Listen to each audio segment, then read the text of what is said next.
عليكم ورحمة الله وبركاته. الحمد لله نحمده ونستعينه ونؤمن به ونتوكل عليه ونعوذ بالله من شرور أنفسنا ومن سيئات أعمالنا. من يهده الله فلا مضل له ومن يضلله فلا هادي له. ونشهد أن لا إله إلا الله وحده لا شريك له. ونشهد أن سيدنا محمدا عبده ورسوله أرسله بالهدى ودين الحق ليظهره على الدين كله ولو كره المشركون.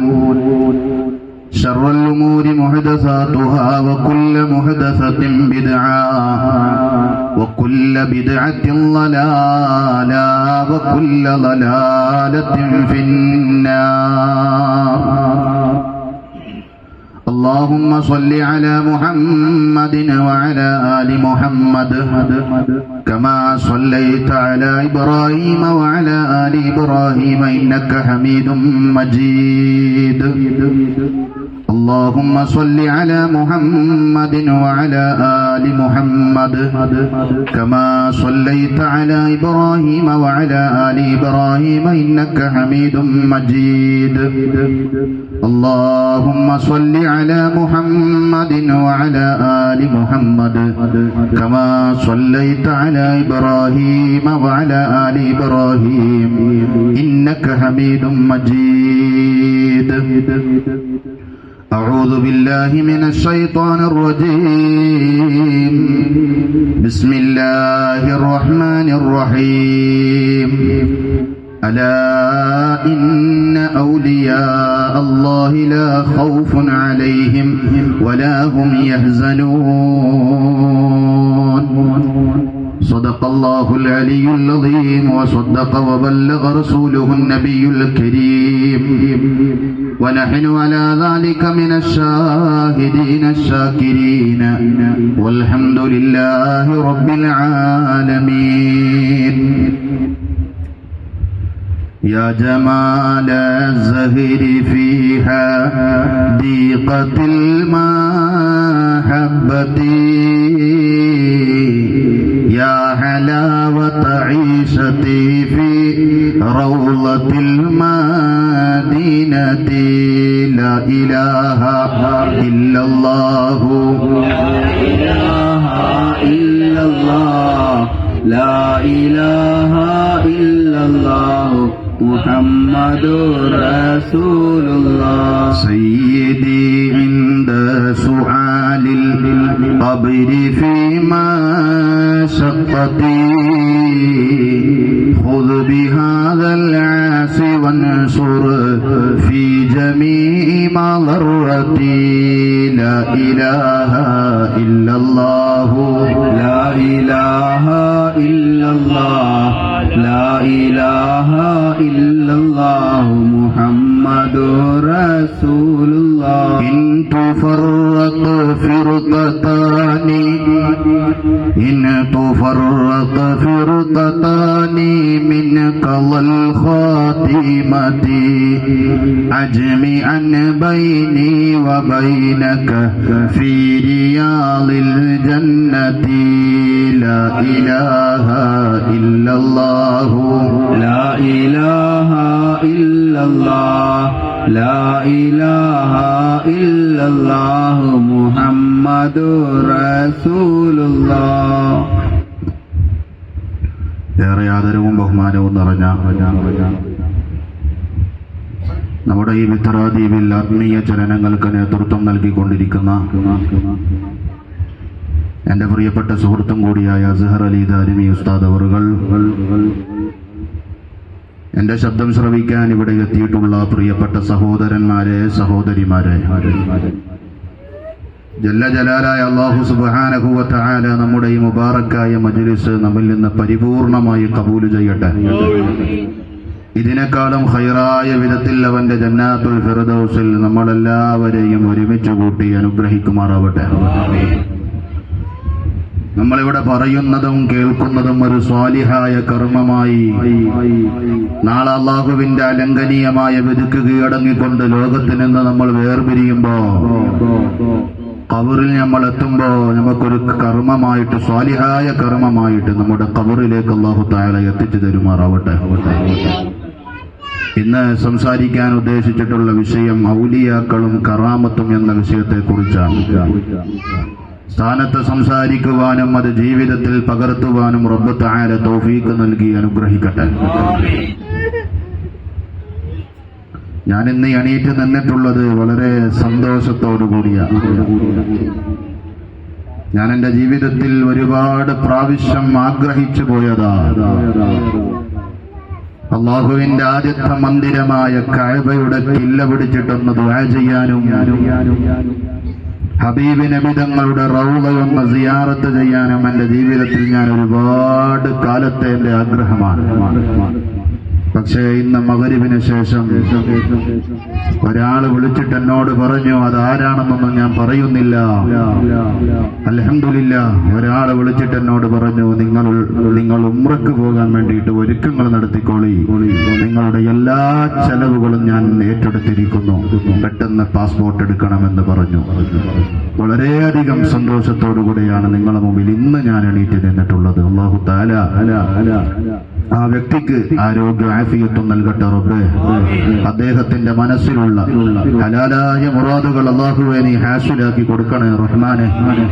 അല്ലാഹുവേ, എന്തുദ്ദേശത്തിന്റെ അടിസ്ഥാനത്തിലാണ് റബ്ബേ അത് പറഞ്ഞതെങ്കിലും നീ പരിപൂർണമായി സ്വീകരിക്കണേ റബ്ബേ. അല്ലാഹുവേ, ലോകത്ത് ഒരിക്കലും അവരെ നീ പ്രയാസപ്പെടുത്തല്ല റബ്ബേ. അല്ലാഹുവേ, ഈ വർഷം ഹജ്ജിന് വേണ്ടി പോകാൻ അവരുദ്ദേശിക്കുന്നുണ്ട്. അർഹമുർ റഹീമായ റബ്ബേ, നിന്റെ ഹറമിന്റെ മണ്ണിൽ അവരെ നീ എത്തിക്കണേ റഹ്മാനെ. വഴിയിൽ എന്തെങ്കിലും തടസ്സങ്ങളുണ്ടെങ്കിൽ ഈ മുബാറക്കായ മജ്‌ലിസിന്റെ ബറക്കത്ത് കൊണ്ട്, ഈ മാസത്തിന്റെ ബറക്കത്ത് കൊണ്ട് അല്ലാഹുവേ നീ അതൊക്കെ തട്ടി മാറ്റണേ റബ്ബേ. കുടുംബത്തിൽ ബറക്കത്ത് ചെയ്യണേ റഹ്മാനെ, മക്കളിൽ ബറക്കത്ത് ചെയ്യണേ റബ്ബേ. ജീവിതത്തിൽ ഉടനീളം അവർക്ക് നീ ഖൈറിന്റെ വാതായനങ്ങൾ തുറന്നു കൊടുക്കണേ റഹ്മാനെ. നാളെ നിന്റെ സുഖലോക സ്വർഗത്തിലേക്ക് അവർ വരുമ്പോൾ പടച്ചവനെ, നീ അൻസാറുകളെ സ്വീകരിച്ചതുപോലെ മുഹാജിറുകളെ സ്വീകരിച്ചതുപോലെ അവരെ നീ സ്വീകരിക്കണേ റഹ്മാനെ. അല്ലാഹുവേ, എനിക്ക് ഉദ്ദേശിച്ചതുപോലെ നിന്റെ ഹറമിന്റെ മണ്ണിലെത്താനുള്ള എല്ലാ വഴികളും നീ എളുപ്പമാക്കണേ തമ്പുരാനെ. അല്ലാഹുവേ, ഹറമിന്റെ മണ്ണിൽ എന്റെ കാൽപാദം പതിയാതെ നീ എന്നെ മരിപ്പിക്കല്ലേ റഹ്മാനെ. വഴിയിൽ എന്ത് തടസ്സമുണ്ടെങ്കിലും നീ നീക്കി തരണേ റഹ്മാനെ. വആഖിറു ദഅവാനാ അൽഹംദുലില്ലാഹി റബ്ബിൽ ആലമീൻ. പ്രിയപ്പെട്ട മുഅ്മിനീങ്ങളെ, എല്ലാവരും ഒന്ന് മുമ്പിലേക്ക് കയറിയിരിക്കുക. ആ ബാക്കിലിരിക്കുന്നവരൊക്കെ ഒന്ന് മുമ്പിലേക്ക് കയറിയിരുന്നാൽ വളരെ നല്ലതാണ്.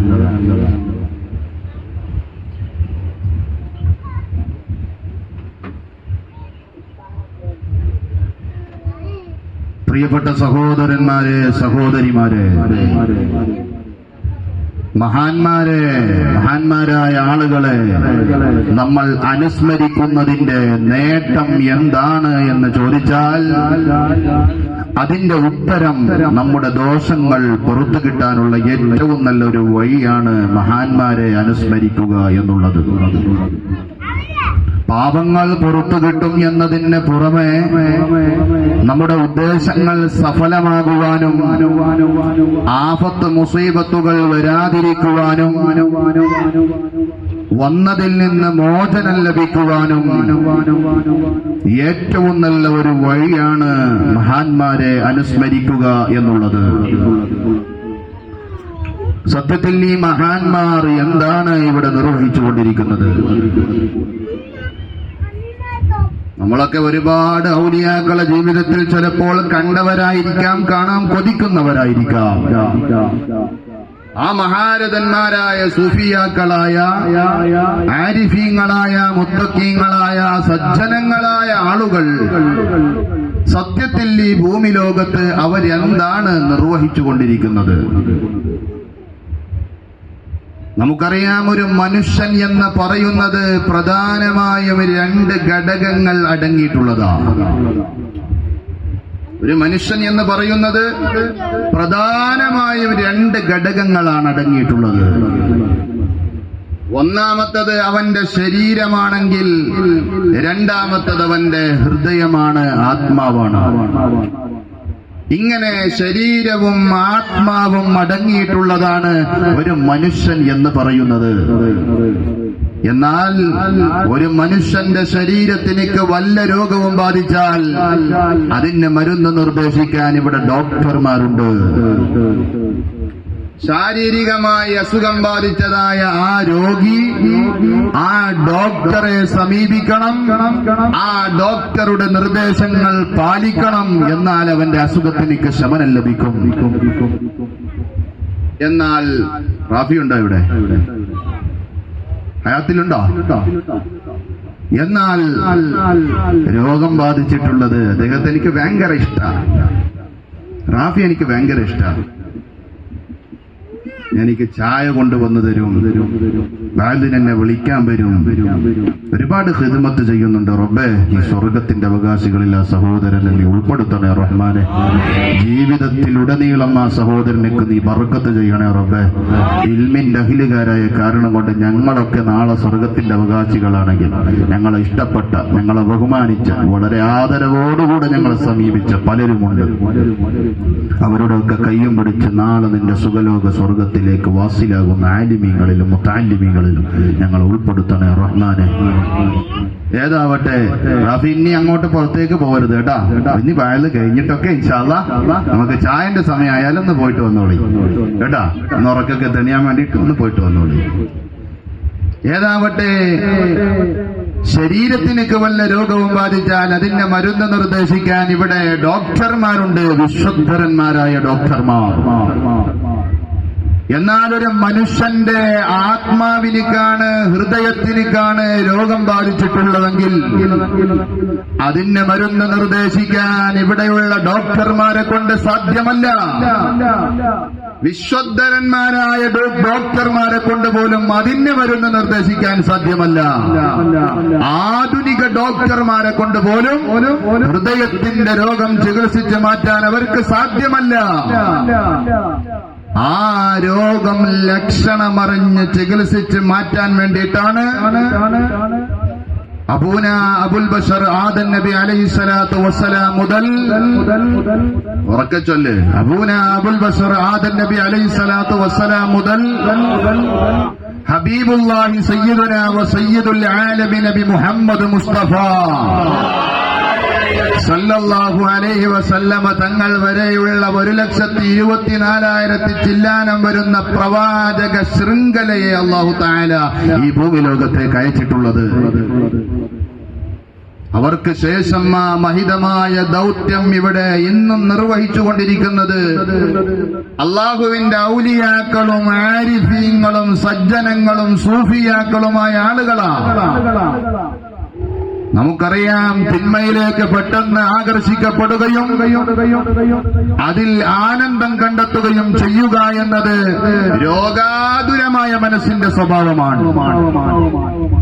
ആ അവസ്ഥയെ ലക്ഷണമറിഞ്ഞ് ചികിത്സിക്കുകയും വീണുപോയ കുഴികളിൽ നിന്ന് അവരുടെ കൈപിടിച്ച് ഉയർത്തുകയുമാണ് അള്ളാഹുവിന്റെ മഹാന്മാരായ ഔലിയാക്കളും സൂഫിയാക്കളും മുത്തഖീങ്ങളും സജ്ജനങ്ങളുമായ ആളുകൾ ഇന്നും ഇവിടെ നിർവഹിച്ചുകൊണ്ടിരിക്കുന്നത്.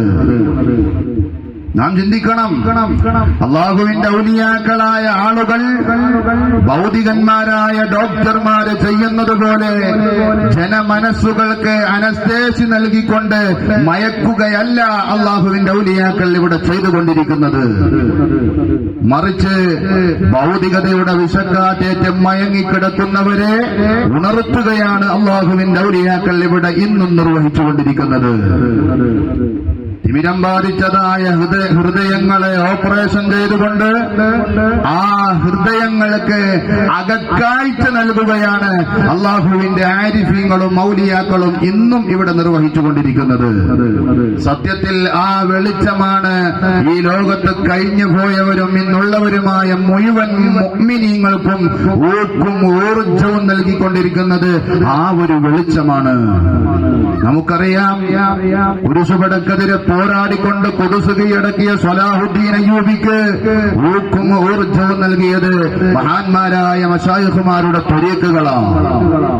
കരയിലൂടെ കപ്പലോടിച്ചുകൊണ്ട് റോമ ചർച്ചിന്റെ ആസ്ഥാനം കീഴടക്കിയ മുഹമ്മദുൽ ഫാത്തിഹ് റളിയല്ലാഹു അൻഹുവിനിക്ക് ആവേശം നൽകിയതും മഹാന്മാരായ മശായിഖുമാരുടെ ത്വരീഖുകളാണ്.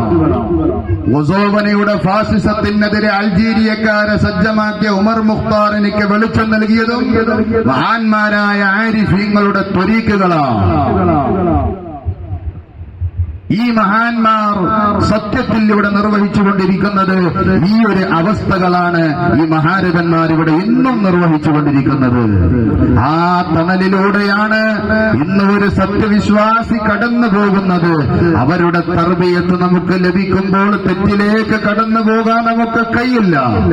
എന്നാൽ ഒരു ഔലിയായിൽ നിന്ന് യഥാർത്ഥമായിട്ട് കറാമത്ത് വെളിവായിട്ടില്ലെങ്കിൽ അവൻ വലിയല്ല എന്ന് പറയാനും നമുക്ക് സാധ്യമല്ല.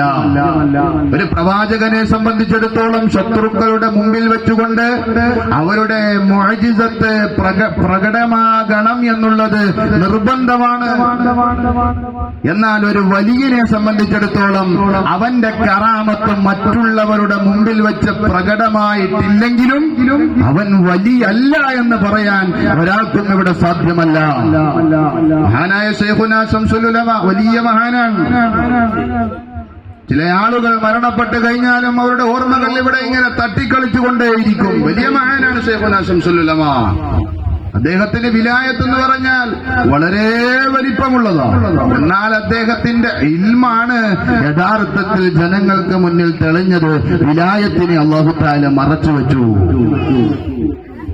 അതാ ഞാൻ പറഞ്ഞു വരുന്നത്. മഹാന്മാരൊക്കെ പറഞ്ഞത് കാണാം. മഹാന്മാരായ അയിമ്മത്ത് ജീവിച്ചിരിക്കുന്ന കാലത്താണ് ശൈഖുനാ ശംസുൽ ഉലമ ജീവിക്കുന്നതെങ്കിൽ അദ്ദേഹത്തിനൊരു മദ്ഹബ് പോലും ഉണ്ടാകുമായിരുന്നു എന്ന് മഹാന്മാര് പറഞ്ഞത് കാണാം.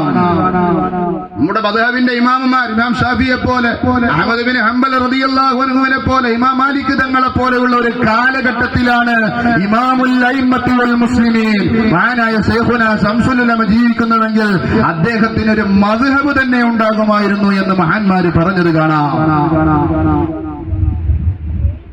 ആ ശംസുൽ ഉലമയുടെ ആദരണീയനായ ശിഷ്യനാണ് മഹാനായ സയ്യിദ് മുഹമ്മദ് ജഫരി മുത്തുക്കോയ തങ്ങൾ. ഇന്ന് സമസ്തയുടെ ആദരണീയനായ പ്രസിഡന്റ്. അല്ലാഹു സുബ്ഹാനഹു വ തആല അവരുടെ തഹത്ത ഖദമിലായിട്ട് ജീവിക്കാൻ നമുക്ക് തൗഫീഖ് നൽകട്ടെ. നമുക്കറിയാം, ചില ആളുകൾ മരണപ്പെട്ടു പോയാലും കാലമെത്ര കഴിഞ്ഞു കടന്നാലും ശ്വാസം കിട്ടുന്നില്ല, വലിക്കുന്നുണ്ട്.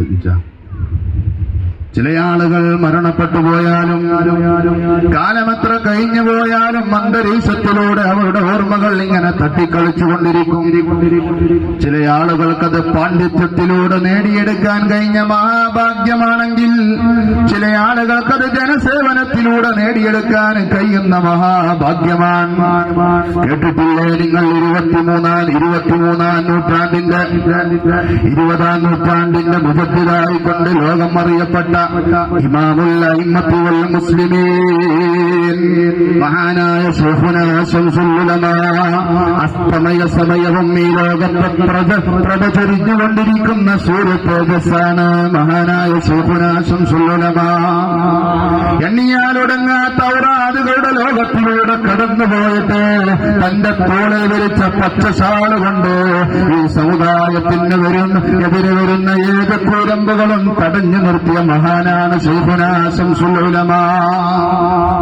അത് അദ്ദേഹത്തിന് ഒരുപക്ഷേ പാണ്ഡിത്യം കൊണ്ട് അദ്ദേഹത്തിന്റെ പാണ്ഡിത്യത്തിലൂടെ നേടിയെടുക്കാൻ കഴിഞ്ഞ മഹാഭാഗ്യമാണെങ്കിൽ ചില ആളുകൾക്കത് ജനസേവനത്തിലൂടെ നേടിയെടുക്കാൻ കഴിയുന്ന മഹാഭാഗ്യമാണ്.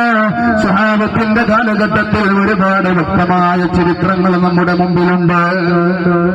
അതിലേക്കൊക്കെ ഞാൻ കടന്നുപോകാം. അതിനു മുമ്പ് ഈ ഔലിയാക്കളുടെ മുഴുവനും കുത്തുബായ മഹാനായ കുത്തുബുർ റബ്ബാനി വൽ ഗൗസ് സമദാനി വൽ മഹ്ബൂബ് സുബ്ഹാനി ഗൗസുൽ അഅ്ലം സുൽത്താൻ മുഹയ്യിദ്ദീൻ അബ്ദുൽ ഖാദിർ ജീലാനി وقلت إن يدي هذه لدائمة أنا المنادى بها قم محي الدين يا محي الدين يا محي الدين يا محي الدين عبد القادر ജീലാനി. മഹാനായ ഗൗസുൽ ആലം തങ്ങളുടെ പക്കൽ നിന്ന് ഒരുപാട് കറാമത്തുകൾ വെളിവായിട്ടുണ്ട്. ഖലാ എന്ന് പറയുന്നത് ഒരാൾക്ക് അല്ലാഹ് നിശ്ചയിച്ച ഖലാ എന്ന് പറയുന്നത് രണ്ട് വിധമാണ്. ഇന്നൊരു മനുഷ്യൻ അപകടത്തിൽ പെടണമെന്നുള്ളത് അല്ലാഹ് തീരുമാനിച്ചു വെച്ച കാര്യമാണെങ്കിൽ അത് ഒരു ഖലാആണ്. എന്നാൽ സൃഷ്ടികളിൽ നല്ലവർക്ക് മാറ്റത്തിരുത്തലുകൾ വരുത്താൻ വിധേയമായ ചില ഖലാകളുണ്ട് അല്ലാഹുവിനിക്ക്. ആ ഖലാഇന് മറ്റൊരു പേരും പറയുന്നുണ്ട്.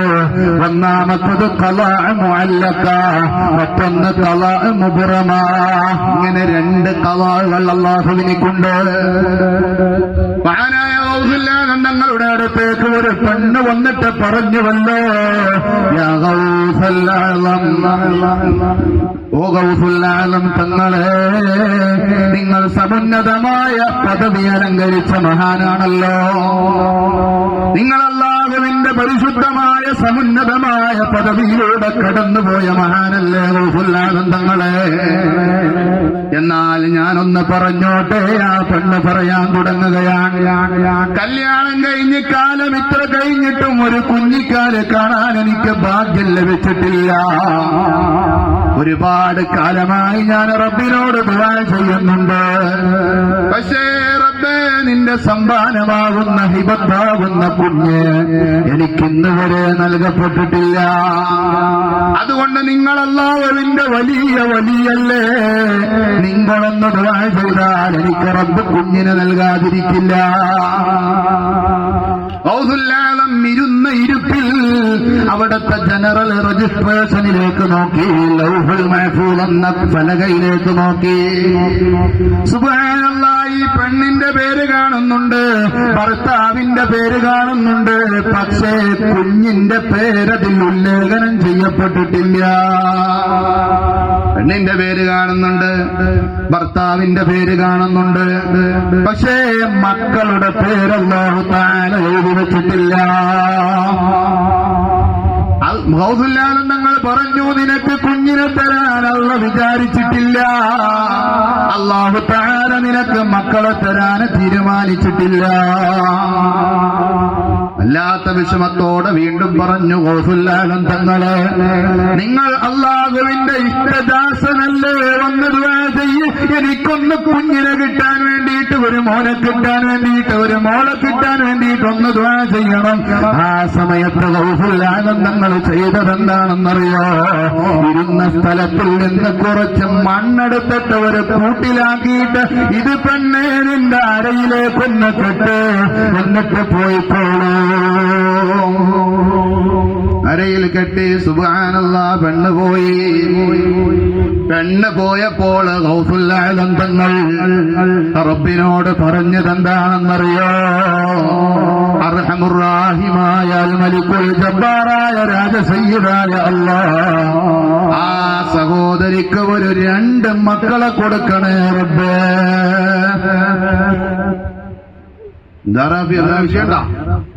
ഇങ്ങോട്ടോ മുമ്പ് പോവാ. ഇടക്കിടക്ക് ഇങ്ങോട്ട് പുറത്ത് പോവാണ്. ഇങ്ങോട്ടോ ഇവിടെ നമ്മളെ അനസൂന്യമ്മ ഒരു കമ്പനി ആയിക്കോട്ടെ. ഇങ്ങോട്ടോ എണീക്കണീക്കണീക്കണീക്കണീ. ഇവിടെ ഇനി പോരുത് കേട്ടാ, ഇനി പോരുത്. ഇനി ചായ കൊടുക്കാനായാല് കമ്മിറ്റിക്കാർ പറയാം, ആ സമയത്തൊന്ന് പോയി. ഇനി പോയാലൊട്ട് വരൂല്ല ഇങ്ങോട്ട്. ഏതാവട്ടെ, അർഹമുർ-റഹീമായ റബ്ബേ, ആ പെണ്ണിനിക്കൊരു 2 മക്കളെ കൊടുക്ക്. സുബ്ഹാനല്ലാഹ്, ഗൗസുൽ ആലം തങ്ങൾ അല്ലാഹുവിനോട് ഇതങ്ങോട്ട് പറഞ്ഞപ്പോൾ റബ്ബിന്റെ ഭാഗത്തു നിന്നുള്ള പ്രതികരണം എന്താണെന്നറിയോ? എന്താണ് ശേഖവറുകളെ നിങ്ങളീ പറയുന്നത്? ഒരു കുഞ്ഞിനെ പോലും നൽകാൻ തീരുമാനിക്കാതെ എന്നോട് 2 മക്കളെ നൽകാനാണോ നിങ്ങൾ ആവശ്യപ്പെടുന്നത്? അപ്പോഴും ഗൗസുല്ലാദം പറയുന്നത്, റബ്ബേ നിനക്ക് അതിനും ബുദ്ധിമുട്ടാണെങ്കിൽ ഒരു 3 കുട്ടികളെയും കൂടെ അതിനോട് കൂട്ടിക്കൊടുത്തേക്ക്. ഗൗസുല്ലാദമേ പറയല്ലേ ഒരു കുഞ്ഞിനെ പോലും കൊടുക്കാൻ തീരുമാനിക്കാത്ത എന്നോട് 5 കുട്ടികളെ കൊടുക്കാനാണോ നിങ്ങൾ ആവശ്യപ്പെടുന്നത്? റബ്ബേ അതും നിനക്ക് ബുദ്ധിമുട്ടാണെങ്കിൽ അതിന്റെ കൂടെ ഒരു 2 എണ്ണത്തെ പാടെ കൂട്ടിക്കൊടുക്ക്. സുബ്ഹാനല്ല, 7 കുട്ടികളെ കൊടുക്കാനാണ് അവിടുത്തെ ഇഷ്ടദാസനാവുന്ന ഗൗസുല്ലാദം അഭ്യർത്ഥിക്കുന്നത്. ഒരു മനുഷ്യന്റെ ജനറൽ രജിസ്ട്രേഷൻ ആകുന്ന ലൗഹുൽ മഹ്ഫൂദിൽ പോലും എഴുതി വെച്ചിട്ടില്ല ഈ പെണ്ണിനിക്ക് മക്കളെ നൽകുന്ന കാര്യം. പക്ഷേ ഗൗസുല്ലാദം പറഞ്ഞു, ഓരോ ഘട്ടമായി പറയുമ്പോഴും അള്ള പറയുന്നത് എന്താണ്? ഗൗസുല്ലാദം തങ്ങളെ നിങ്ങൾ പറയുന്നത്, ഒരു കുട്ടിയെപ്പോലും കൊടുക്കാൻ തീരുമാനിക്കാത്ത എന്നോട് 7 കുട്ടികളെ കൊടുക്കാനാണോ നിങ്ങൾ പറയുന്നത്?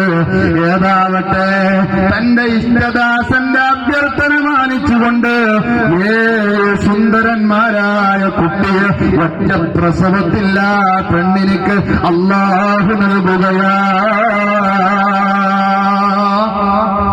നമ്മൾ പറഞ്ഞുവല്ലോ, നമ്മൾ ഇന്നലെയോ മിഞ്ഞാന്നായിട്ട് പറഞ്ഞുവല്ലോ, മൻ സ്വല്ലാ സ്വലാത്ത സുബ്ഹി ഫഹുവ ഫീ ദിമ്മത്തില്ലാഹ്.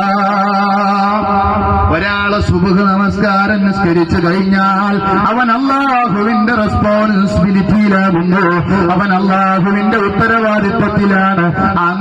ഇന്നത്തെ സുബ്ഹ് ഒരാൾ നിസ്കരിച്ചു കഴിഞ്ഞാൽ എല്ലാ ശർറുകളിൽ നിന്നും അല്ലാഹു തആല അവനെ മാറ്റി നിർത്തപ്പെടുമത്രേ. അവനക്ക് ഇന്ന് വല്ല അപകടവും സംഭവിക്കണമെന്ന് അല്ലാഹ് എഴുതി വെച്ചിട്ടുണ്ടെങ്കിൽ അല്ലാഹു തആല അതിനെ മാറ്റുകളയുമെന്ന് മുഹമ്മദുർ റസൂലുള്ളാഹി. ഒരാള് വാഹനത്തിലേക്ക് കയറുമ്പോ സുബ്ഹാനല്ലദീ സഖറ ലനാ ഹാദാ വമാ കുന്നാ ലഹു മുഖ്രിനീൻ എന്ന ദിക്ർ പറഞ്ഞുകൊണ്ടാണ് വാഹനത്തിലേക്ക് കയറുന്നതെങ്കിൽ അന്നത്തെ ദിവസം അപകടത്തിൽപ്പെട്ട് മരണപ്പെടാൻ അല്ലാഹ് തീരുമാനിച്ചു വെച്ചിട്ടുണ്ടെങ്കിൽ അല്ലാഹു തആല അതിനെ മായ്ക്കപ്പെടുമെന്ന് മുഹമ്മദ് മുസ്തഫ. ഇങ്ങനെയുള്ള ചില കലാകളുണ്ട് അമലുകൊണ്ട് തട്ടിമാറ്റപ്പെടുന്നത്. ആ വിഭാഗത്തിൽ അങ്ങനെയുള്ള കലാകളിൽ നിന്നൊക്കെ അപകടങ്ങളെ തൊട്ടും പെട്ടെന്നുള്ള മരണങ്ങളെ തൊട്ടുമൊക്കെ അല്ലാഹു നമ്മളെ കാത്തു രക്ഷിക്കുമാറാവട്ടെ. ഏതാവട്ടെ പെണ്ണിന് ഒറ്റ പ്രസവത്തിൽ 7 സുന്ദരന്മാരായ കുട്ടികൾ. ഒറ്റ പ്രസവത്തിലാണ് കുട്ടികൾ ഇങ്ങനെ വളർന്ന് നടക്കുന്ന പ്രായമെത്തിയപ്പോൾ ആ പെണ്ണ് ചെയ്തെന്താണെന്നറിയോ? ഇനി എന്തിനാണ് ഈ അയക്കല്ല് അരയിൽ കെട്ടിയ അയക്കല്ല് വലിച്ചു പൊട്ടിച്ചിട്ട് സുബ്ഹാനല്ലാഹ് നഊദു ബില്ലാഹ് വലിച്ചങ്ങോട്ട് എറിഞ്ഞു കളഞ്ഞു അത്രേ. ഉരുത്തക്കേടിന്റെ അറ്റം കബീറ. പലപ്പോഴും നമ്മുടെ ജീവിതത്തിലും ഇങ്ങനെയുള്ള ചില സംഭവങ്ങൾ ഉണ്ടാവാറുണ്ട്. പണ്ഡിതന്മാര് പറയുന്നത് നമ്മൾ കേൾക്കാതെ പോകുന്നവരാണ്. നാട്ടിലെ ആദരിക്കപ്പെടുന്ന താള് പറയുന്നത് അനുസരിക്കാൻ പലപ്പോഴും നമുക്ക് കഴിയാതെ പോകുന്നുണ്ട്.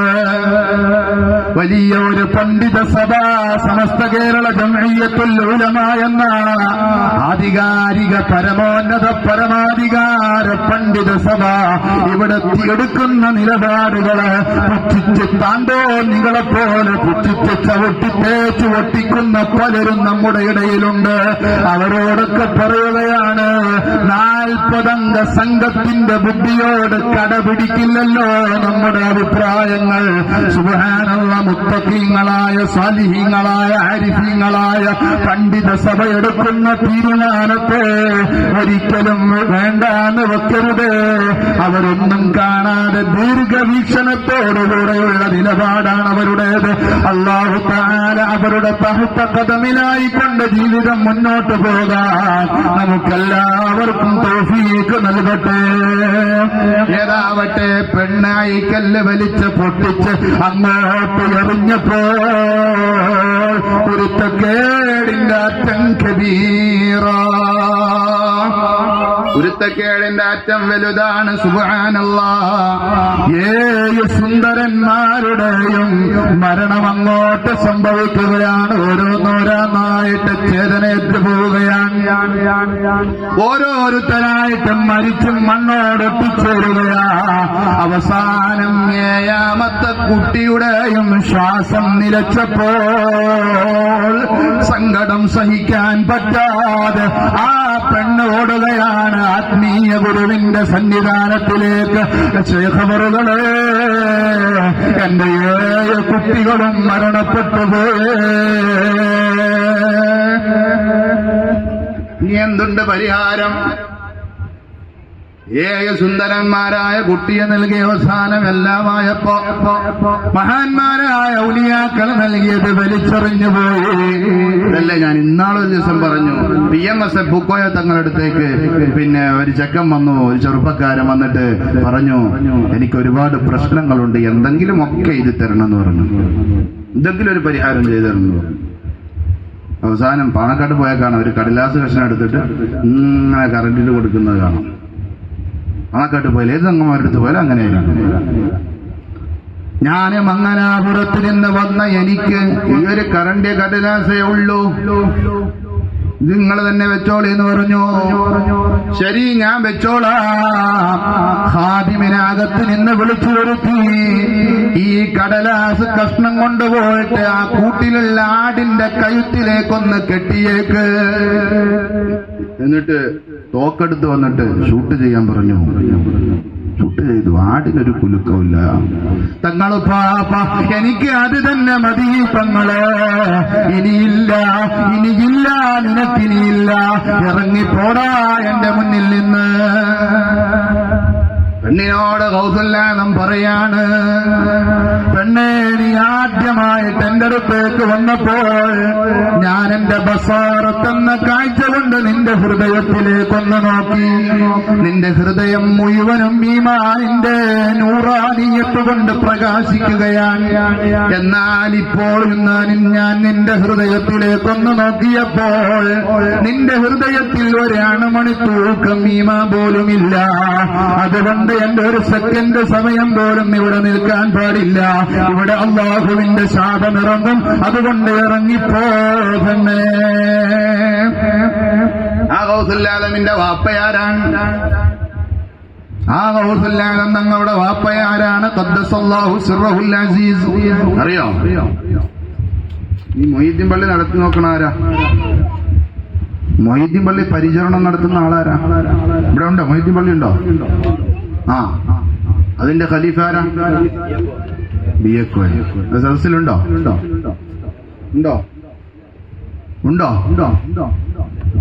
ആര്?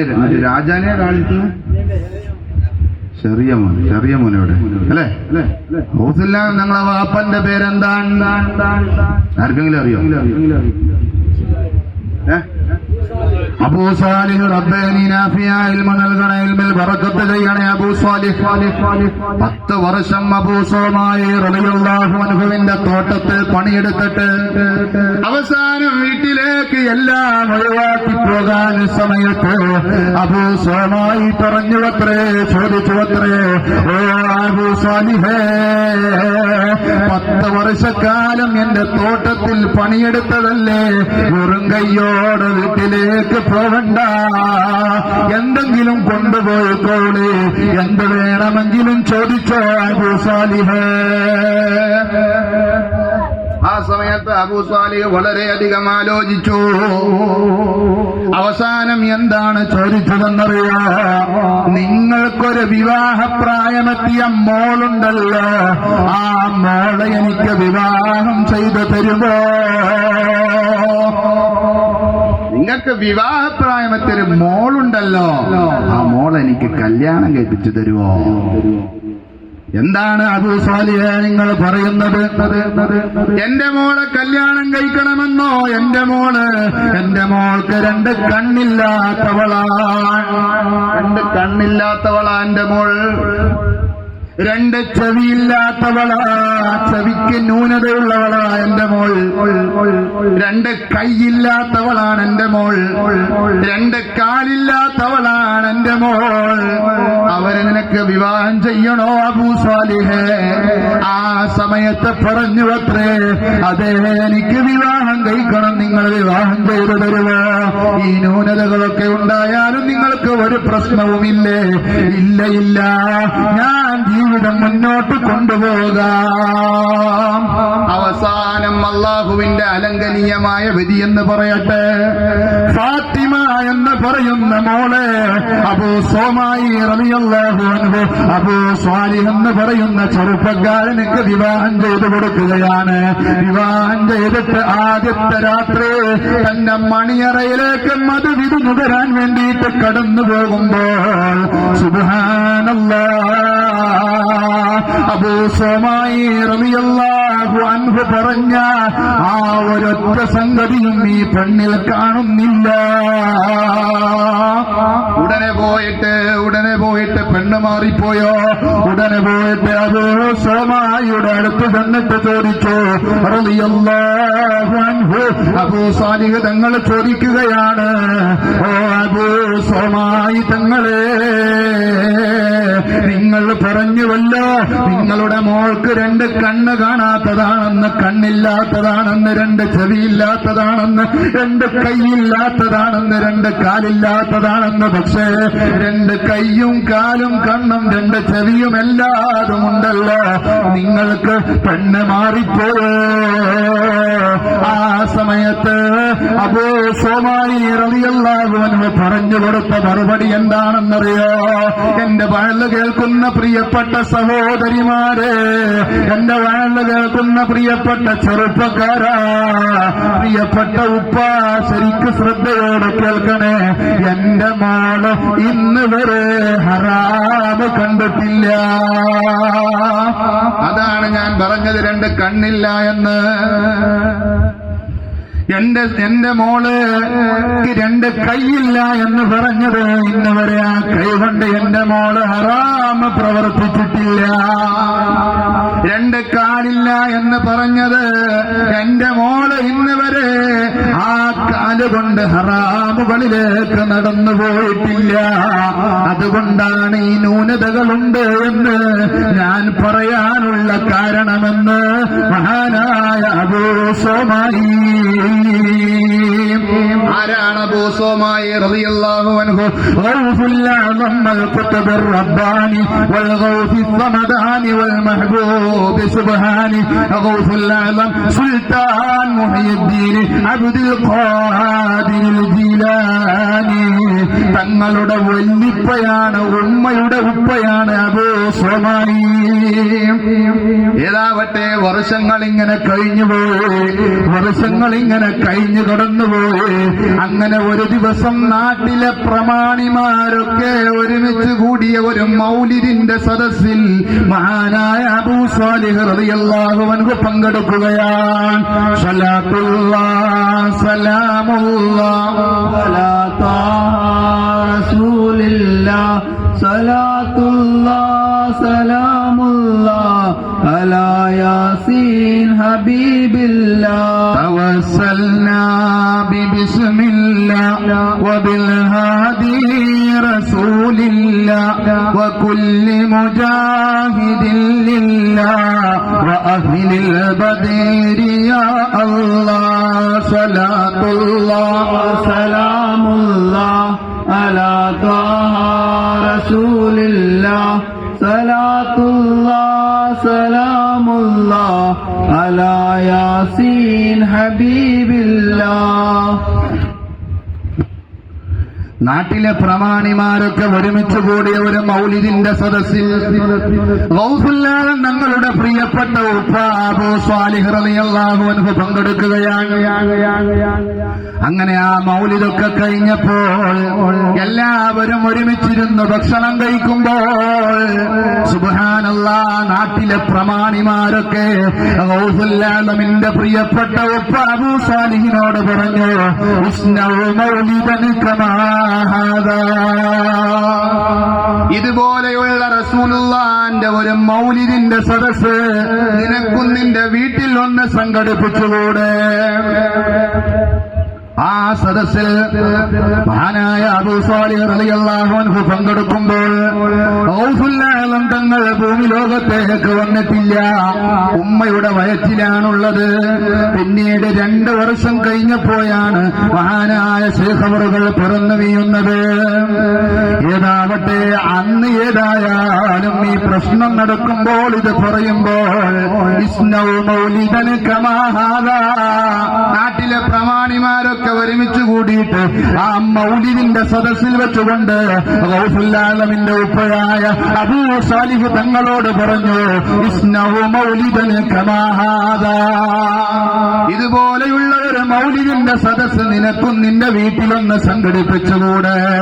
ആ സമയത്ത് താൻ വളരെ പാവപ്പെട്ടവരാണ്, ദരിദ്ര കുടുംബത്തിൽ ജനിച്ചവരാണ്, പാവപ്പെട്ടവനാണ്, ഒരു നേരത്തെ അന്നത്തിന് പോലും വകയില്ലാത്ത മനുഷ്യനാണ്. എന്തുകൊണ്ടാണ് ഞാൻ മൗലിദിന്റെ സദസ്സ് സംഘടിപ്പിക്കുക എന്നൊരു ചിന്തയോടുകൂടെ, വളരെ വിഷമത്തോടുകൂടെ ആ സദസ്സിൽ നിന്ന് അബൂ സ്വാലിഹ് റളിയല്ലാഹു അൻഹു വീട്ടിലേക്ക് പോയി. വല്ലാത്ത വിഷമത്തോടുകൂടെയാണ് പോയത്. അവസാനം 2 വർഷങ്ങൾക്ക് ശേഷം ഗൗസുല്ലാഹ് ഭൂമി ലോകത്തേക്ക് പിറന്നു വീണിട്ട് 6 മാസം പ്രായമായപ്പോൾ തന്റെ വീട്ടിലേക്ക് ഒരു ഫഖീറായ മനുഷ്യന് കടന്നു വരികയാണ്. ഒരു ഫഖീറായ മനുഷ്യന്റെ രൂപത്തിൽ ഒരാളിങ്ങനെ കടന്നു വരികയാണ്. എന്നിട്ട് അബൂ സ്വാലിഹ് തങ്ങളോട് പറഞ്ഞു അത്രേ, അഫലാ തസ്നൗ മൗലിദൻ കമാ ഹാദാ, ഇന്നാള് പറഞ്ഞ മൗലിദിന്റെ സദസ്സ് പോലത്തെ മൗലിദിന്റെ സദസ്സ്, അഫലാ തസ്നൗ മൗലിദൻ നബിയ്യി സല്ലല്ലാഹു അലൈഹി വസല്ലം. സംഘാടകർ ബക്കറ്റുമായിട്ട് വരുന്നുണ്ട്. കയ്യുന്ന ആളുകളൊക്കെ സഹായിക്കണം. ഇത് പുണ്യമുള്ള സദസ്സാണ്. റസൂലുള്ളാഹിന്റെ മൗലിദിനെ കുറിച്ചാണ് പറയുന്നത്. അപ്പോൾ മനസ്സിന് സന്തോഷമുള്ള നല്ല സംഖ്യകൾ തന്നെ നിങ്ങൾ ചെലവഴിക്കണം. കാരണം ഇവർക്ക് ഒരുപാട് ചെലവുള്ളതാണ്. ഇതൊക്കെയും അവരെ സജ്ജീകരിച്ചത് ഒരുപാട് ചെലവിന്റെ അടിസ്ഥാനത്തിലാണ്. നല്ല റാഹത്തുള്ള സംഖ്യ ഇന്ന് ചെലവഴിക്കണം. എല്ലാവർക്കും അവസാനം ദുആ ചെയ്യും ഇൻഷാ അല്ലാഹ്. ഏതാവട്ടെ ഞാൻ പറഞ്ഞു വരികയാണ്. ആ ഫഖീറായ മനുഷ്യൻ വന്നിട്ട് ചോദിച്ചു അത്രേ, അഫലാ തസ്നൗ മൗലിദൻ നബിയ്യി സല്ലല്ലാഹു അലൈഹി വസല്ലം, റസൂലുള്ളാഹിന്റെ മൗലിദിന്റെ സദസ്സ് അബൂ സ്വാലിഹ് നിങ്ങൾക്കും ഉണ്ടാക്കിക്കൂടെ? ആ സമയത്ത് വല്ലാത്ത വിഷമത്തോടെ പരമദരിദ്രനായവൻ എന്തുകൊണ്ടാണ് ഞാൻ മൗലിദിന്റെ സദസ്സുണ്ടാക്കുക? ഏതായാലും നാട്ടിലെ പ്രമാണിമാരൊക്കെ പങ്കെടുത്ത മൗലിദിന്റെ സദസ്സിൽ ഭക്ഷണങ്ങൾ ഉണ്ടായിരുന്നു. എനിക്ക് ഭക്ഷണം ഉണ്ടാക്കാൻ എന്റെ അടുത്ത് പൈസയില്ലല്ലോ, ഞാൻ എങ്ങനെയാണ് ഒരു മൗലിദിന്റെ സദസ്സുണ്ടാക്കുക? ആ സമയത്ത് ആ ഫഖീറായ മനുഷ്യന് പറഞ്ഞു അത്രേ, അല്ലാഹു ഗനിയ്യുൻ വഖാല മോനെ അബൂ സ്വാലിഹേ, അല്ലാഹുവല്ലേ മുതലാളി, ആവശ്യങ്ങൾ നിർവഹിച്ചു കൊടുക്കാൻ അല്ലാഹുവിനക്ക് കഴിയില്ലോ. അതുകൊണ്ട് അജ്ജിൽ മൗലിദൻ നബിയ്യി സല്ലല്ലാഹു അലൈഹി വസല്ലം, പെട്ടെന്ന് അല്ലാഹുവിന്റെ റസൂലിന്റെ ഒരു മൗലിദിന്റെ സദസ്സ് നീ സംഘടിപ്പിക്കുക മകനെ. ഇതും പറഞ്ഞിട്ട് ആ ഫക്കീർ അങ്ങോട്ട് പോയി. ഗൗസുല്ലാഹ് തങ്ങൾ അകത്തേക്ക് കയറിയിട്ട് വല്ലാത്ത വിഷമത്തോടെ ഇങ്ങനെ ചിന്തിക്കുകയാണ്, റബ്ബേ ഞാൻ എങ്ങനെയാണ് ഒരു മൗലിദിന്റെ സദസ്സുണ്ടാക്കുക? എന്റെ കയ്യിൽ ഒന്നുമില്ല, ഞാൻ എങ്ങനെ സംഘടിപ്പിക്കും? ഏതാവട്ടെ തന്റെ മനസ്സിലുള്ളത് മുഴുവനും റബ്ബിലേക്ക് പരമേൽപ്പിച്ചുകൊണ്ട് റസൂലുള്ളാഹിന്റെ മൗലിദിന് വേണ്ടിയുള്ള ഒരുക്കങ്ങൾ നടത്തി അബൂ സാലിഹ് റളിയല്ലാഹു അൻഹു. പിറ്റത്തെ ദിവസമായപ്പോൾ ഉച്ചക്കാണ് മൗലിദിന്റെ സദസ്സ് സംഘടിപ്പിക്കുന്നത്. രാവിലെ തന്നെ നാട്ടിലെ ആളുകളൊക്കെ പോയിട്ട് മൗലിദിന് ശ്രമിച്ചു. സുബ്ഹാനല്ലാഹ്, എല്ലാവരും മൗലിദിലേക്ക് ളുഹർ ബാങ്ക് കൊടുത്തിട്ട് നിസ്കരിച്ചതിനു ശേഷം എല്ലാവരും അബൂ സാലിഹ് തങ്ങളുടെ വീട്ടിലേക്ക് ഒഴുകുകയാണ്. ഭക്ഷണമാണെങ്കിൽ ഇവിടെ ഒരുങ്ങിയിട്ടില്ല. ചിന്തയുണ്ട്, റബ്ബേ ഞാൻ എന്താണ് ചെയ്യുക? ഇവരുടെ ഇടയിൽ വസലായി പോകുമോ? ആ ഫക്കീറിനെയാണെങ്കിൽ കാണുന്ന പോലുമില്ല. ഇന്നലെ ഇത് പറഞ്ഞിട്ട് പോയ ഒരാളാണ്, പക്ഷെ അയാളെ കാണുന്നില്ല. എന്റെ അവസ്ഥ എന്താണ്? സുബ്ഹാനല്ലാഹ്. ഏതാവട്ടെ മൗലിദ് അങ്ങനെ തുടങ്ങി. അവസാനം പകുതിയോളം മൗലിദ് പാരായണം കഴിഞ്ഞപ്പോ ആ ഫഖീറായ മനുഷ്യൻ ഇങ്ങോട്ട് അബൂ സാലിഹ് റളിയല്ലാഹു അൻഹുവിന്റെ വീട്ടിലേക്ക് കടന്നു വരികയാണ്. ഓടിപ്പോയി ആ ഫഖീറായ മനുഷ്യന്റെ അടുത്തേക്ക് മഹാനായ അബൂ സാലിഹ് റളിയല്ലാഹു അൻഹു. എന്നിട്ട് അബൂ സാലിഹ് റളിയല്ലാഹു അൻഹു ഫഖീറായ മനുഷ്യനോട് പറഞ്ഞു, മൗലിദിന് ആളുകളൊക്കെ ഒഴുകി എന്റെ വീട്ടിൽ മൗലിദ് പാരായണം നടക്കുന്നുണ്ട്. ഇതുവരെ ഇവിടെ ഭക്ഷണം പാകം ചെയ്തു വെച്ചിട്ടില്ല. ഞാൻ വഷളായി പോകുമല്ലോ. ആ സമയത്ത് ആ ഫഖീറായ മനുഷ്യന് പറഞ്ഞതെന്താണെന്നറിയോ? നിന്റെ വലതു ഭാഗത്തേക്ക് അബൂ സാലിഹ് തങ്ങള് ഒന്ന് നോക്കിയാട്ടെ. തന്റെ വലതു ഭാഗത്തേക്ക് നോക്കിയപ്പോൾ കാണാൻ കഴിഞ്ഞത്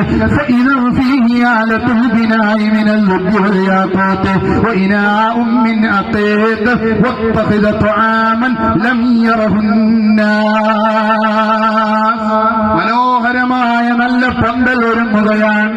നല്ല വിലപിടിപ്പുള്ള പാത്രങ്ങൾ കൊണ്ടുവന്ന് വെച്ചിട്ടുണ്ട്. ഭക്ഷണത്തിനുള്ള സാധനങ്ങൾ മുഴുവനും തയ്യാറാക്കി വെച്ചിട്ടുണ്ട്. അദ്ദേഹം അത്ഭുതപ്പെട്ടുപോയി. സുബ്ഹാനല്ലാഹ്. അവസാനം എന്നിട്ട് അല്ലാഹു അബൂ സാലിഹിനോട് പറയാണ്,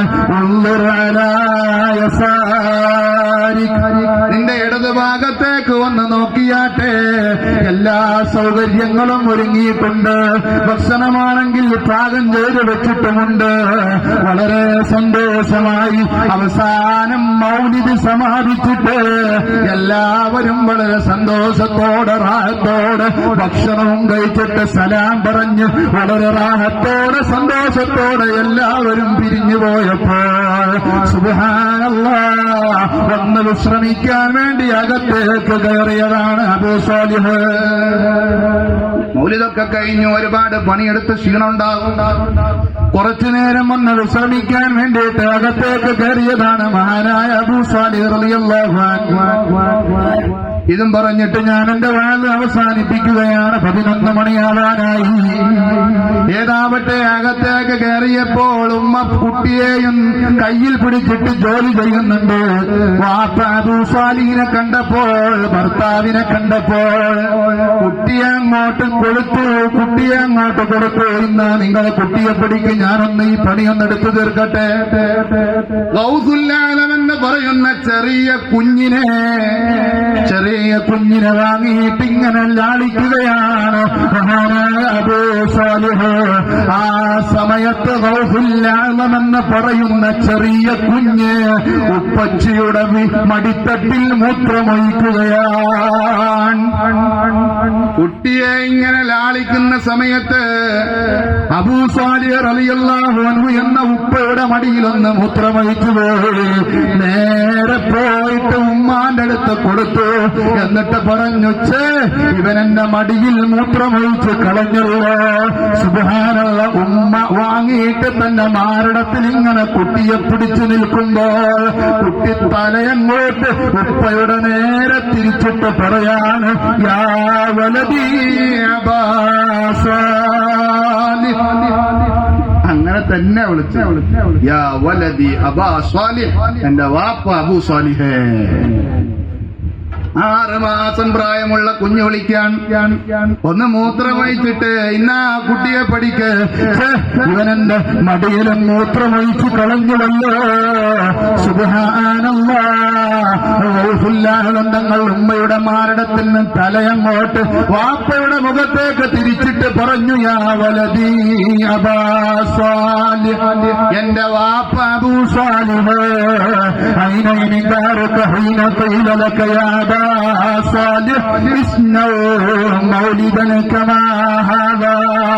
ഓർക്കുന്നുണ്ടോ 2 വർഷം മുമ്പ് നാട്ടിലെ പ്രമാണിമാരുടെ മൗലിദിന്റെ സദസ്സിൽ വെച്ച് അവരെല്ലാവരും എന്റെ ഉപ്പയെ വശമാക്കിയത്? അന്ന് ഞാനൊരു ചെറിയ കുഞ്ഞു പ്രായത്തിൽ ഞാൻ എന്റെ ഉമ്മയുടെ വയറ്റിലാണ്. സുബ്ഹാനല്ലാഹ്. എന്റെ വാപ്പയുടെ അഭിമാനത്തിന് ശതമേറ്റപ്പോൾ ആ വിവരം ഉമ്മച്ചിയുടെ വയറ്റിൽ കിടക്കുന്ന എനിക്ക് വിട്ടു. ഞാനങ്ങനെ അവസാനം ഞാൻ ഭൂമി ലോകത്തേക്ക് ജനിച്ചിട്ട് 6 മാസം പ്രായമുണ്ടാകുമ്പോ ഒരു ഫഖീറായ മനുഷ്യന്റെ രൂപത്തിൽ ഞാൻ നിങ്ങളുടെ അടുത്തേക്ക് വന്നത് എന്റെ ഉപ്പാബൂ സാലിഹ് നിങ്ങൾ ഓർക്കുന്നുണ്ടോ? എനിക്കറിയാമായിരുന്നു. എനിക്കറിയിപ്പ് കിട്ടി. അന്ന് പ്രമാണിമാര് മുഴുവനും ഒരുമിച്ച് കൂടിയിട്ട് എന്റെ വാപ്പയെ അവഹേളിച്ചപ്പോൾ, എന്റെ വാപ്പയെ വഷളമാക്കിയപ്പോൾ എനിക്ക് ആ വിവരം അറിഞ്ഞു. ഞാൻ ഒരുപാട് സങ്കടപ്പെട്ടു. എന്റെ വാപ്പ വിഷമിച്ചുകൊണ്ട് വീട്ടിലേക്ക് വന്നത് മുഴുവനും ഞാൻ അറിഞ്ഞു. എന്നിട്ട് 6 മാസം എനിക്ക് പ്രായമായപ്പോ എന്റെ വാപ്പയുടെ അഭിമാനം കാത്തു സൂക്ഷിക്കാൻ വേണ്ടിയിട്ട് ഒരു ഫഖീറായ മനുഷ്യന്റെ രൂപത്തിൽ ഞാൻ ഉപ്പ നിങ്ങളുടെ വീട്ടിലേക്ക് വന്നില്ലേ? എന്നിട്ട് നിങ്ങൾക്ക് വേണ്ട സൗകര്യങ്ങൾ മുഴുവനും ഞാൻ ചെയ്തില്ലേ? ഇന്ന് ഞാൻ നിങ്ങളെ മടിയിലൊന്ന് മൂത്രമൊഴിച്ചപ്പോ എന്നെ ശകാരിച്ചുവല്ലേ? എന്നെ ചീത്ത പറഞ്ഞുവല്ലേ? ഇത് വേണ്ടിയിരുന്നോ അബൂ സാലിഹ്? ഇത് വേണ്ടിയിരുന്നോ അബൂ സാലിഹ്? അന്ന് ഞാൻ നിങ്ങൾക്ക് ഒരുപാട് സൗകര്യം ചെയ്തു തന്നല്ലേ? ഇന്നെന്നെ ചീത്ത പറഞ്ഞുവല്ലേ? എന്നെ ശകാരിച്ചുവല്ലേ? മഹാനായ അബൂ സാലിഹ് സുബ്ഹാനല്ലാഹ് കരഞ്ഞുപോയി. എന്നിട്ട് വഖബ്ബല ഐനൈഹാ, തങ്ങളുടെ ആ മുഖത്തേക്കങ്ങോട്ട് ചുംബനങ്ങൾ അർപ്പിക്കുകയാണ്. ഇങ്ങനെയുള്ള സമുന്നതമായ പദവി അലങ്കരിച്ചയാളാണ് മഹാനായ അദ്ദേഹം ജനിച്ച അന്ന് തന്നെ അത്ഭുതം കാണിച്ചില്ലേ? ഗൗസുൽ ആലം ഈ ഭൂമി ലോകത്തേക്ക് പിറന്ന അന്ന് തന്നെ അത്ഭുതം കാണിച്ചു. മുലകോടിക്കും കാലം 30 നാളിലോ മുലനെ തോടാത്തോവർ ബിൽകുത്ബി റബ്ബാനി വൽഗൗസി സമദാനി നജ്ജീനാ മിൻ കുല്ലി ആഫാതി യാ അല്ലാഹ്. അന്ന് അത്ഭുതം കാണിച്ച മഹാനാണ് സയ്യിദുനാ അൽ ഖുത്ബ് റബ്ബാനി വൽ ഗൗസി സമദാനി വൽ മഹ്ബൂബ് സുബ്ഹാനി ഗൗസുൽ ആലം സുൽത്താൻ മുഹീദ്ദീൻ അബ്ദുൽ ഖാദിർ അൽ ജീലാനി ഖദ്ദസല്ലാഹു സിർറഹുൽ അസീസ്. ഇതൊക്കെ എങ്ങനെ കൈവന്നു എന്നറിയോ? അവർ ദുനിയാവിനെ ഒഴിവാക്കിയിട്ട് റബ്ബിനെ മാത്രം ധ്യാനിച്ചുകൊണ്ട് മുന്നോട്ട് പോയവരാണ്. അങ്ങനെ ജീവിതത്തിൽ ഒരുപാട് പരീക്ഷണങ്ങൾ ഏൽക്കേണ്ടി വന്നപ്പോ വിലായത്തെന്ന സമുന്നതമായ പദവിയിലേക്ക് അല്ലാഹു തആല അവരെ ഉയർത്തിയതാണ്. കേട്ടിട്ടില്ലേ മഹാനായ അയ്യൂബ് നബി അലൈഹിസ്സലാത്തു വസ്സലാം? ജീവിതത്തിലുടനീളം അല്ലാഹു തആല പരീക്ഷിക്കപ്പെട്ടയാളാണ്. പക്ഷേ അത് കാരണമായിട്ട് സമുന്നതമായ പദവി നൽകി ആ അയ്യൂബ് നബി അലൈഹിസ്സലാത്തു വസ്സലാമിനെ അല്ലാഹു തആല ആദരിച്ചു. എന്താണ് സംഭവം? കുഷ്ഠരോഗം ബാധിച്ചിട്ട് ശരീരത്തിൽ നിന്ന് ചീഞ്ഞളിഞ്ഞ് പുഴുക്കളിങ്ങനെ ഒലിച്ചിറങ്ങുമ്പോ വല്ലാത്തൊരു വാസന നാട്ടുകാരും കുടുംബക്കാരും ഒക്കെ ആട്ടി പറഞ്ഞു വെച്ചു. 3 ഭാര്യമാരുണ്ടായിരുന്നു.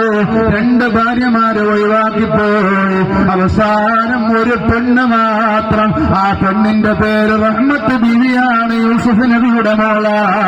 ആ റഹ്മത്ത് ബീവി റളിയല്ലാഹു അൻഹാ തന്റെ ഭർത്താവിനെ തലയിലേറ്റി വന്ന് കൊണ്ടുപോവുകയാണ്. സുബ്ഹാനല്ലാഹ്. ഇനി നാട്ടിൽ നിൽക്കണ്ട, ഇനി വീട്ടിൽ നിൽക്കണ്ട, ഇവിടെ മുഴുവനും കുഷ്ഠരോഗം പകരും. അതുകൊണ്ട് നീ നിന്റെ ഭർത്താവുമായിട്ട് എങ്ങോട്ടെങ്കിലും പോവോ എന്ന് നാട്ടുകാരും വീട്ടുകാരുമൊക്കെ ആട്ടിപ്പറഞ്ഞയച്ചപ്പോ നടക്കാൻ കഴിയാത്ത ശരീരത്തിൽ നിന്ന് വ്രണങ്ങൾ പൊട്ടിയൊലിച്ചിട്ട് വാസന സഹിക്കാൻ പറ്റാത്ത അയ്യൂബ് നബി അലൈഹിസ്സലാത്തു വസ്സലാമിന് റഹ്മത്ത് ബീവി തന്റെ ചുമലിലേക്ക് ഏറ്റിവെച്ചു. റഹ്മത്ത് എന്ന പെണ്ണിന്റെ ശരീരത്തിലൂടെ ഈ വ്രണങ്ങൾ ഇങ്ങനെ പൊട്ടിയൊലിക്കുകയാണ്.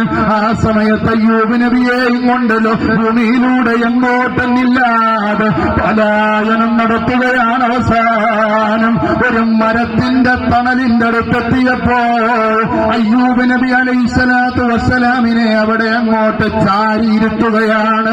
ചാരിയിരുത്തിയിട്ട് റഹ്മത്ത് ബീവിയും പോകുന്നു.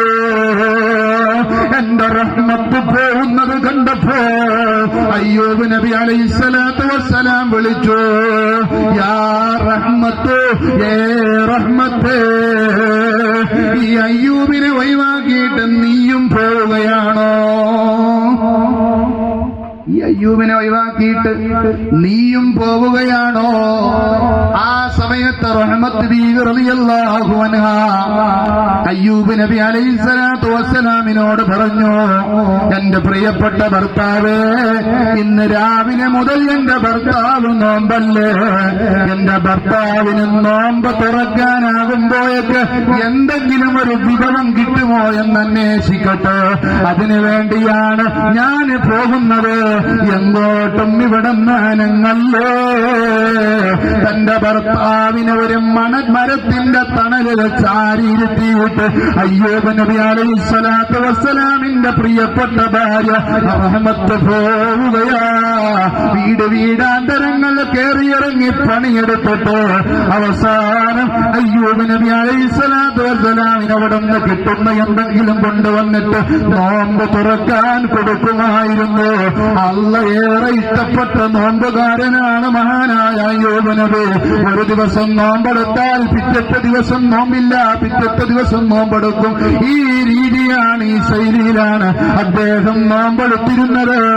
അള്ളാഹ്ക്ക് ഒരുപാട് ഇഷ്ടമാണ്. ഖുർആൻ പറഞ്ഞ ചരിത്രമാണ്, ദീർഘമായ ചരിത്രമാണ്. അവസാനം ഒരു വീട്ടിൽ ആ പെണ്ണ് ജോലിക്ക് പോയി. ആ സ്ഥലത്ത് നിന്ന് അവിടുത്തെ വീട്ടുടമസ്ഥന് പറഞ്ഞു അത്രേ, അയ്യൂബ് നബിയെ ഞാൻ ഏറെ ഇഷ്ടപ്പെടുന്നയാളാണ്. ഈ പെണ്ണ് പണിക്ക് പോയതാണ്. പണിക്ക് പോയിട്ട് അവസാനം പണിയൊക്കെ എടുത്തിട്ട് അന്ന് കിട്ടിയതായ ഭക്ഷണവും കൊണ്ട് തന്റെ ഭർത്താവിന്റെ അടുത്തേക്ക് വരുമ്പോ അവിടുത്തെ ആള് പറഞ്ഞു, ഇങ്ങനെ സംസാരിച്ചിരിക്കുമ്പോ അയ്യൂബ് നബിയുടെ ഭാര്യയാണ് ഇതൊന്നും അറിയില്ല, പക്ഷെ സംസാരിച്ചിരിക്കുമ്പോ പറഞ്ഞു, എനിക്ക് അയ്യൂബ് നബിയെ വല്ലാത്ത ഇഷ്ടമാണ്. അയ്യൂബ് നബിയുടെ മദ്ഹുകളൊക്കെ ഇങ്ങനെ പറഞ്ഞു. അയ്യൂബ് നബിയെ കാണാൻ ഞാൻ ഒരുപാട് കൊതിക്കുന്നു, പക്ഷെ റഹ്മത്ത് ബീവിയോട്ട് പറയുകയും ചെയ്തില്ല അയ്യൂബ് നബിയുടെ ഭാര്യയാണ് താനെന്ന്. പക്ഷെ ഇറങ്ങിയിട്ട് വന്നു. അന്ന് നോമ്പ് തുറക്കാനുള്ള വിഭവങ്ങളുമായിട്ട് വന്നു. അയ്യൂബ് നബി അലൈഹിസ്സലാത്തു വസ്സലാം എന്ന് പറഞ്ഞാൽ ആരാന്നറിയോ? പിന്നെ നിസ്കരിക്കാൻ വേണ്ടി നിന്നുപോയാൽ മറ്റൊരു ചിന്തയും അദ്ദേഹത്തിനില്ല. ഹൃദയം അദ്ദേഹത്തിന്റെ അടുത്തുകൂടെ പോകുന്നവർക്ക് ശബ്ദം പോലും കേട്ടിരുന്നു. ഹൃദയം ഇങ്ങനെ കിടുകിടാ വിറയ്ക്കുമായിരുന്നു. ആ സമയത്താണ് പിശാച് വന്നിട്ട് അയ്യൂബ് നബി അലൈഹിസ്സലാത്തു വസ്സലാമിനോട് പറഞ്ഞത്, നിങ്ങളുടെ മക്കളെ മുഴുവനും ഞാനിതാ കൊന്നുകളഞ്ഞിട്ടുണ്ട്. നിങ്ങളുടെ വീട് അവരുടെ മുകളിൽ പൊളിഞ്ഞു ചാടിയിട്ട് നിങ്ങളുടെ മക്കൾ മുഴുവനും മരണപ്പെട്ടിരിക്കുന്നു എന്ന് നിസ്കാരത്തിന്റെ ഇടയിൽ വന്ന് പറഞ്ഞു. നിസ്കാരത്തിന് സലാം വീട്ടിയതിനു ശേഷം മഹാനായ അയ്യൂബ് നബി അലൈഹിസ്സലാത്തു വസ്സലാം പറഞ്ഞു അത്രേ, അല്ലാഹു തആല തന്നതാണ് എനിക്ക്, സമയമാകുമ്പോൾ അവൻ തന്നെ എടുത്തോട്ടെ എന്ന് പറഞ്ഞ അയ്യൂബ് നബി അലൈഹിസ്സലാത്തു വസ്സലാം.